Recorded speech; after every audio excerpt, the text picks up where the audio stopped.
So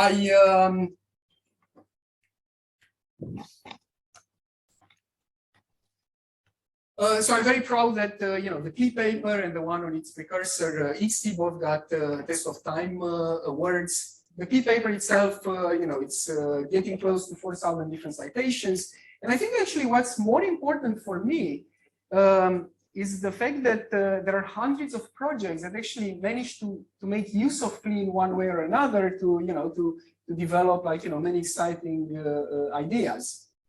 And on the website for the KLEE workshop, we collect a number of publications. There is still an incomplete list, but we have over 250 publications that build up or use KLEE in one way or another.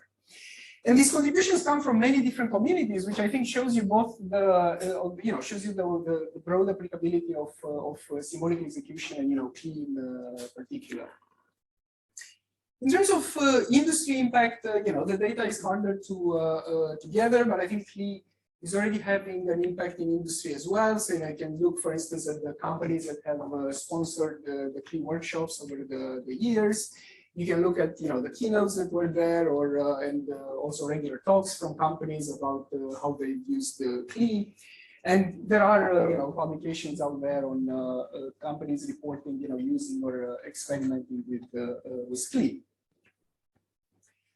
And also, it's also very nice to see that for all the 3 KLEE workshops, we've had a very high percentage of participants from the industry, and I'll get back to that shortly. So another thing that I want to say is that, of course, when you think about symbolic execution, I think you think about bug finding, and bug finding is extremely important, absolutely. But symbolic execution is much more applicable, than that. And I think these are, again, just a subset of the topics to which symbolic execution is relevant. And I think that's actually one of the reasons for which we're having this workshop, because we have people working on many different types of problems, but all using symbolic execution in one way or another. All right. So now going back to the workshops. We had the first KLEE workshop in 2018, almost 4 years ago, and it was in this very same room. In fact, can you raise your hand if you are the first workshop? Wow, that's a good crowd. That's fantastic. So yeah. We had back then, so it was just an in-person event. We had over 80 participants. In fact, initially it was supposed to be a very small workshop, and we got so much interest we had to close registration early, which was both sad and good, at the same time. So we had people coming from 12 different countries. We got good sponsorship. We got excellent academic keynotes from Khurshid also and Richard Khoury. Alex is still with us today. Great industry keynotes from Ghosh and Lee. We had many regular talks and, of course, many interesting conversations, which I hope we also have today. And we got fantastic feedback post-workshop, and we encouraged you last year to organize a second edition in the same format. So we tried hard. We postponed it many times, and in the end, we did it online. So this was last year in June. And I think despite being online, I think it was very successful, and I think it worked out quite well. We got over 200 participants from academia and industry. We managed to get countries from all 6 inhabited continents, which was nice. Again, good sponsorship, an excellent keynote from Chao Wang, lots of regular talks. And we got, again, very good feedback about the workshop, which was nice to hear, but also huge support for an in-person event again.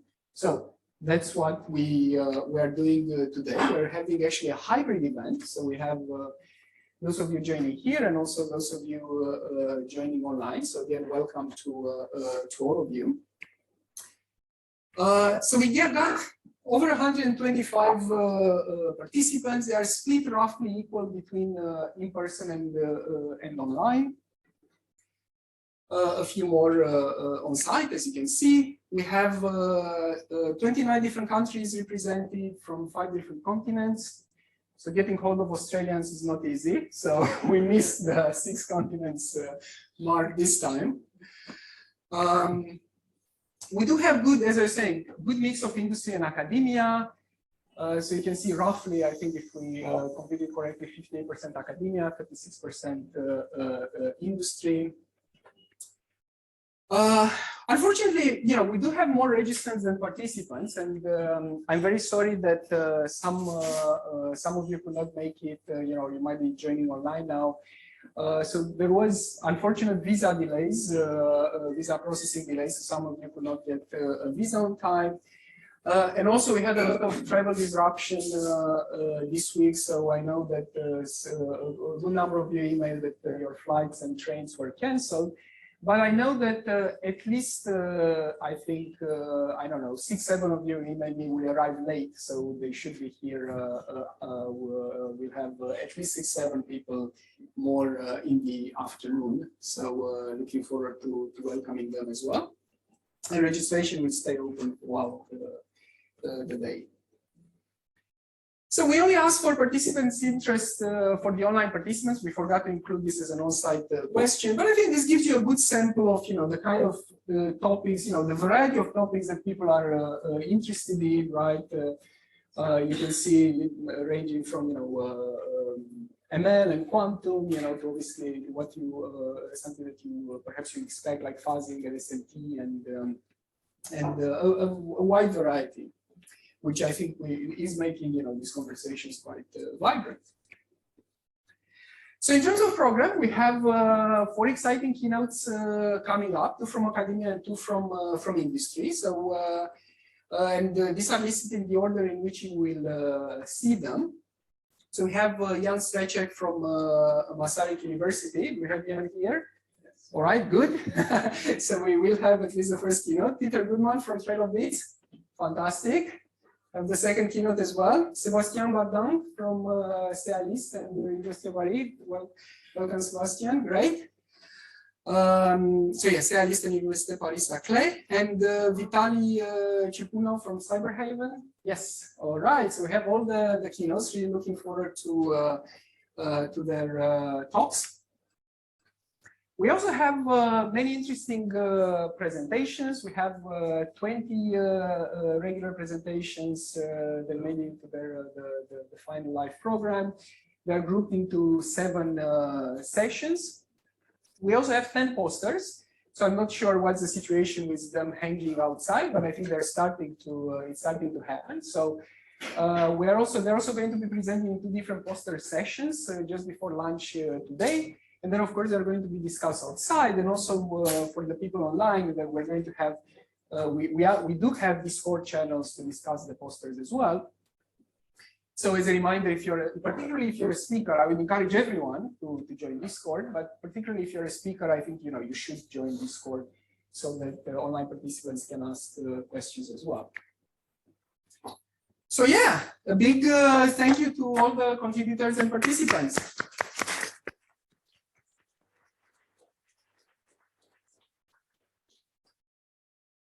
All right, so now for the exciting stuff, fire alarms. So if you do hear a fire alarm, I hope that's not going to happen. But essentially, we are here in 201. You get off the stairs. You go around here. This is the Twins Tower. You can see the beautiful tower outside.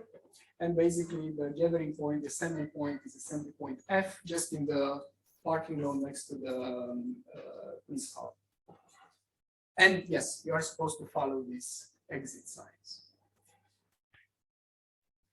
In terms of streaming and recording, so the workshop is being streamed now to online participants. As a reminder, because of that, if you're a speaker, please sit to the left of the podium, right? So basically, do not go here, because here nobody can see you if you're just behind the monitor. So you can stay on the edge, but this is basically how the camera works. And Now, except for the keynote speakers who might also use the regular machine, all the other talks will use the podium machine here, and this is because it makes it very easy and very straightforward to to stream to Zoom and to make sure that the audio goes to the speakers and this microphone. So thanks for sending your slides in advance. And again, if you're a keynote speaker, you might also want to email us the slides. Okay, Daniel, to Daniel Schemmel. I understand Daniel already talked to some of you because that's the only for the keynote talks we didn't ask for the slides, but it might be good to also have them on this machine. Might be simpler, but you can connect your laptop. All right, so the workshop is recorded. But what I like to do is to actually not put the Q&A sessions, not to post it with the recordings after the workshops, and that's just to make sure that we really keep like the discussion free flowing. You can ask anything really. So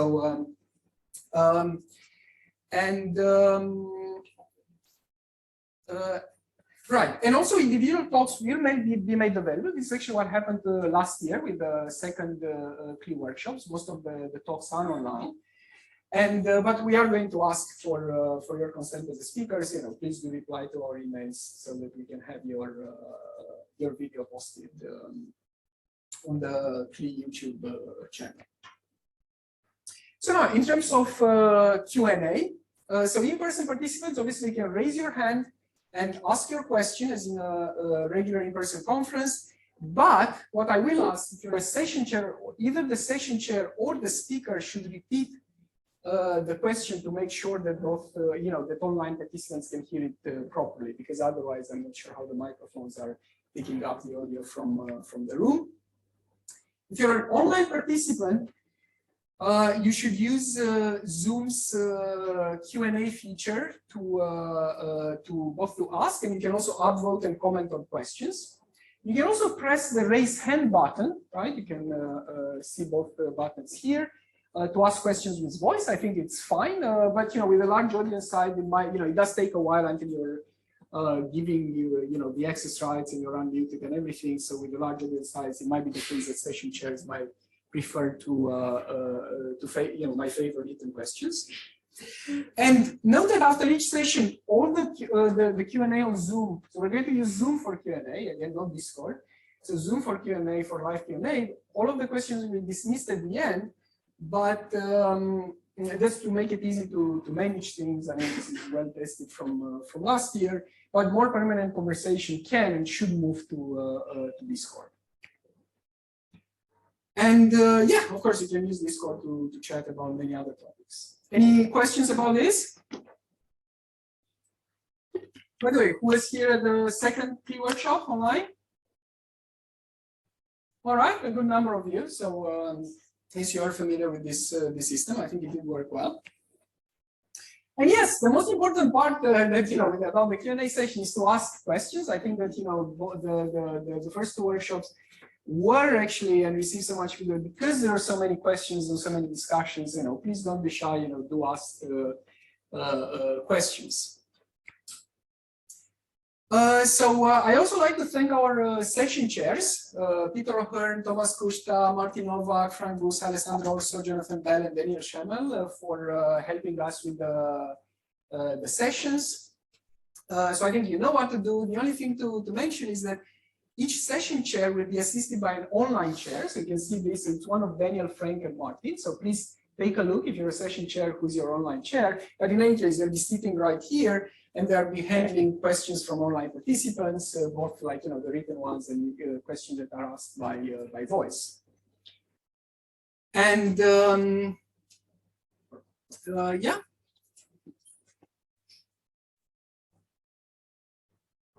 And let me try something very quick that I wanted to do. So yeah, for the online participants, I did want to, to get a feel for the room, because unfortunately we don't have a camera that shows the room. So here you go. This is your chance to see the in-person participants. Yes, and, people are saying hi. All right. All right.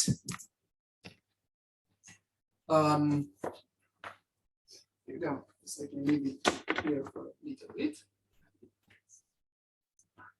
So, speaking of Frank, Martin, and Daniel, I mean, huge thanks as co-chairs of the workshop. They've put a lot of effort and time organizing this workshop, so they really deserve a huge round of applause.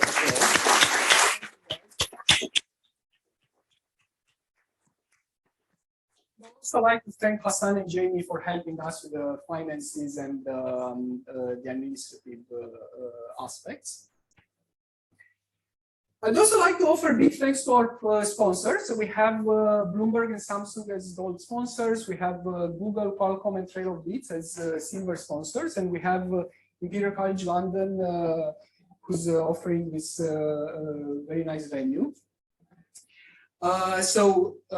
You know, because of our sponsors, you know, we were able to keep in-person registration fees low and to offer free online registration. So thank you very much.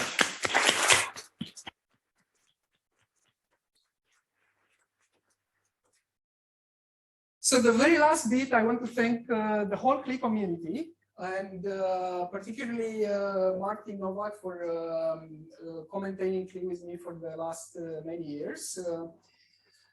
Frank for recently joining the maintainers team, and also for maintaining this publications list that I mentioned of KLEE publications. I think the community finds it quite useful as a reference. I'd like to thank the prior commentators, Daniel Liu, Andrea Matavelli, and Daniel Dunbar, and of course Daniel Dunbar for starting the code base many years ago. And really all of our 100 plus contributors and, you know, the entire KLEE community of which you are also a part of. And with this said, let me welcome you once again to the third International KLEE Workshop on Symbolic Execution.